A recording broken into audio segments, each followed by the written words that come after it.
Hello guys, in this video I am going to show you how to set the colorblind mode on the PUBG mobile application. But first I just want to mention, don't forget to subscribe to my channel because at 10,000 subscribers I am going to show you my whole YouTube revenue statistics and growth strategy, how to make money online. Now let's jump into it. First of all, open the application on your phone. Then click on this button down below in the right side corner of the screen.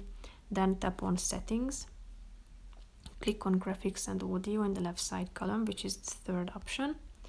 Then click on graphics in the upper left corner and scroll down to the general settings section. And here you can find the colorblind mode. Here you can select from 4 options. Tap on the relevant one, and then below you can set the shadows, whether you would like to enable or disable them. You can set the brightness on the slide and the non-standard screens, and auto adjust graphics can be enabled or disabled. When you are done, click on the OK button to save your settings. That's pretty much it for this video, guys. See you in the next one. Bye bye.